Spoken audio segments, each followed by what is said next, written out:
Hey everyone, welcome back to the channel. Today we're diving into something that might seem a little unconventional, but I promise you, it's going to change the way you think about your habits and your life.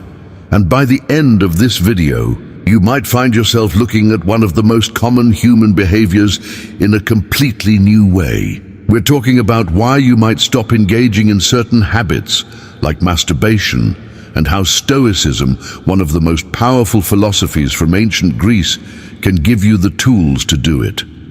I know it sounds bold. You will stop masturbating. After you know this, but before you dismiss it, hear me out.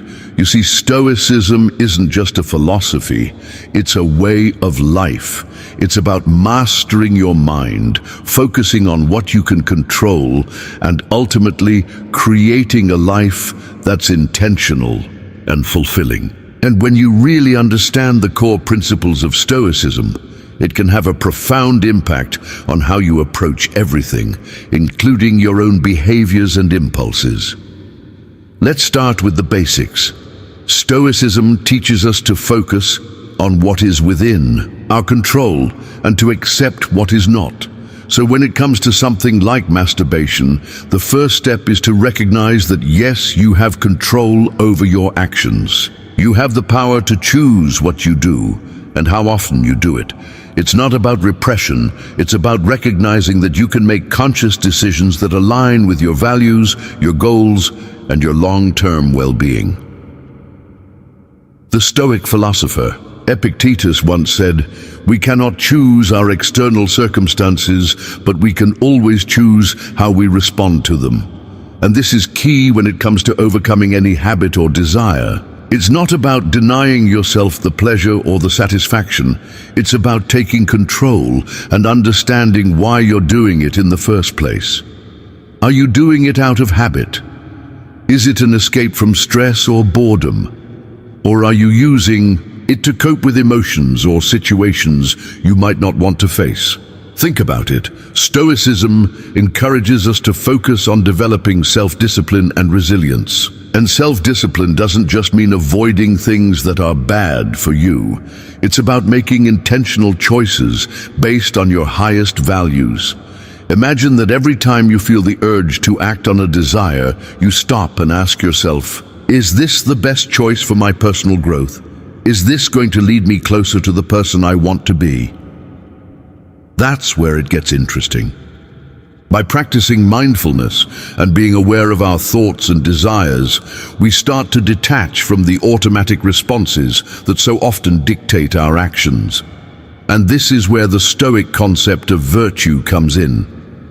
Stoics believe that true happiness isn't found in external pleasures or indulgences. It's found in cultivating virtue, wisdom, courage, justice, and moderation. If you truly want to live a fulfilling life, it's about choosing moderation in all things. That includes how you handle your own impulses.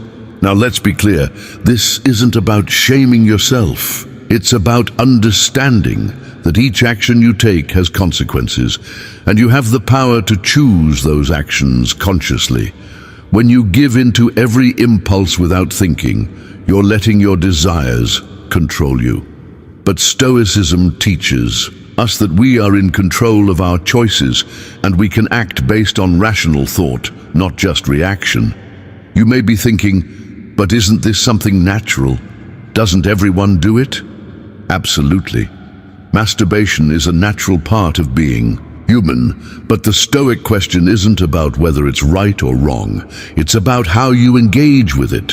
Do you allow yourself to be ruled by every urge and temptation? Or do you have the self-control to say, I choose not to act on this right now because it doesn't serve my higher goals?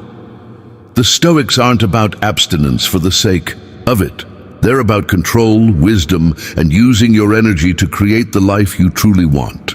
When you start applying Stoic principles to your life, you'll notice something profound. The more you align your actions with your values, the less power these automatic impulses hold over you. You're no longer reacting to life, you're actively creating it. That's true freedom. And as you build this self-mastery, you'll Find that you're not just controlling this one habit.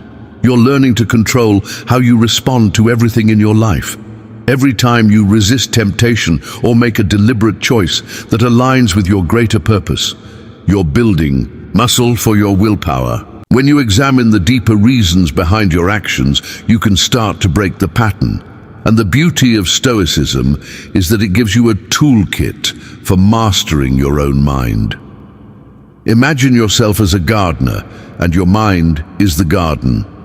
If you let weeds, like compulsive urges or distractions, grow uncontrollably, they'll take over and choke the growth of more positive habits. But if you tend to your garden, pulling out the weeds when they start to grow, you create space for the flowers of self-discipline, focus, and inner peace to bloom. But let's be honest, breaking a habit isn't easy.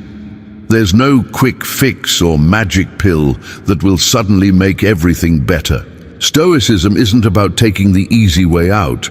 It's about facing the difficult things head-on and choosing how we respond, even when it's tough. It's about saying, I understand that this impulse is a part of me, but I have the power to choose how I respond to it. One of the most powerful Stoic exercises is the practice of self-reflection. When you catch yourself acting on an impulse or desire, instead of feeling guilty or ashamed, simply pause and reflect. Ask yourself, is this aligned with the person I want to become? Is this the most effective use of my energy? This moment of pause is where real growth happens, and it's not about perfection, it's about progress. With each decision, no matter how small, you build your character and move closer to the best version of yourself. And let's not forget the Stoic principle of amor fati, which means love of fate. This concept is all about accepting life as it comes, with all its challenges and imperfections. Instead of fighting against our desires or beating ourselves up when we slip up, Stoics teach us to embrace our struggles as opportunities to grow stronger. Every time you resist an urge or make a more mindful choice, you are embracing your fate and using it to become better.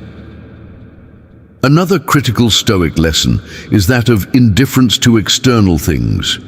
This doesn't mean you stop caring about the world or your life. It means you realize that external circumstances, including your own impulses, don't define your happiness. We can't control everything that comes our way, but we can control our reactions. So, when you feel an urge to act in a certain way, remind yourself that your happiness is not tied to giving in to every impulse. You have the power to choose your responses, and in doing so, you take control of your own life. The concept of self-mastery is central to Stoicism. It's about building the strength to choose how we respond to the world, rather than being at the mercy of our immediate reactions. And let's face it, mastering ourselves is a lifelong journey.